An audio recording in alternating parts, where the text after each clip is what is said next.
Wildcat hockey. There's an atmosphere to this game. The icy chill that hovers in the air.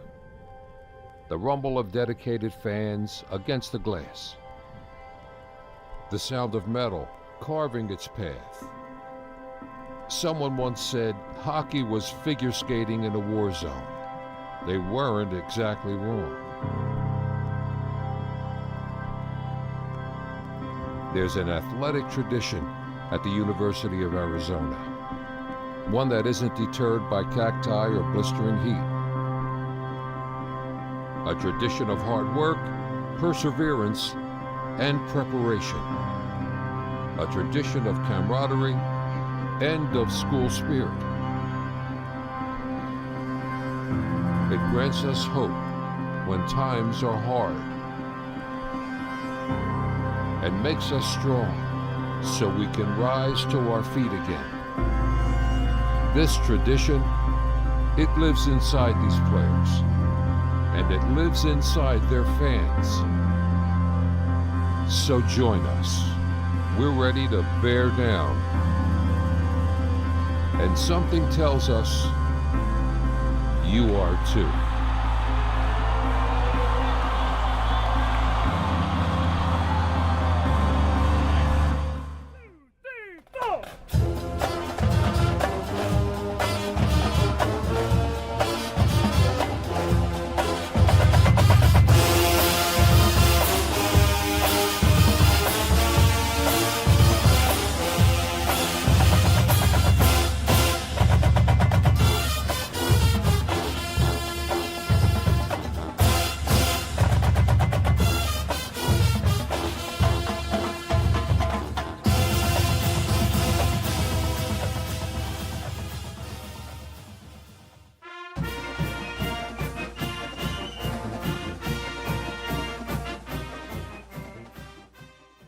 Welcome back, Wildcat hockey fans, for another edition of Bear Down Breakdown. I'm here with Coach Burman. Coach, it has been a long tenure on the road, a full month away from home ice, 7 straight road games. How's the team been dealing with such a long stretch without a single home game?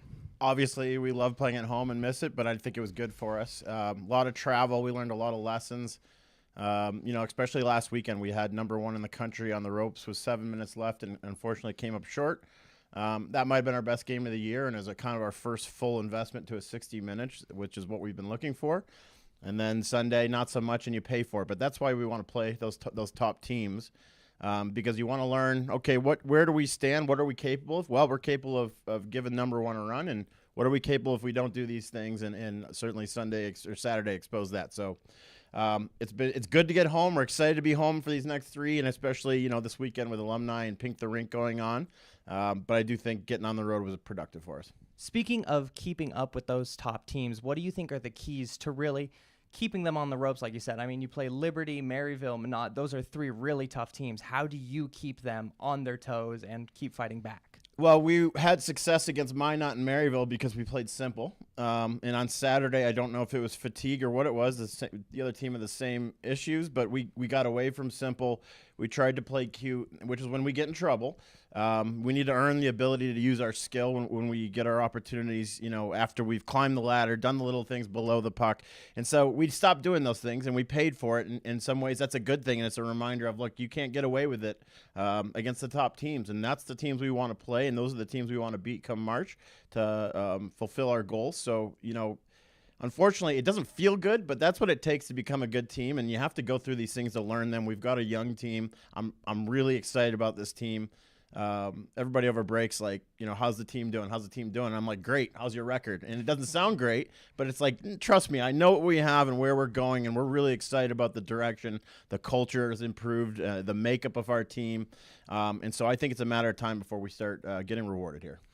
Having faced those top teams, you said you're really enjoying how the team has improved their culture and their performance on the ice. How do you plan on taking that into vying for the 7th straight Cactus Cup at home on Tucson ice? Yeah, well, the first step is not to talk about it, to be honest with you. And obviously, it's in the ears of our guys. But this series is a grind. It always is. It's 2-1. So for us to be talking about winning the 4th game before the 3rd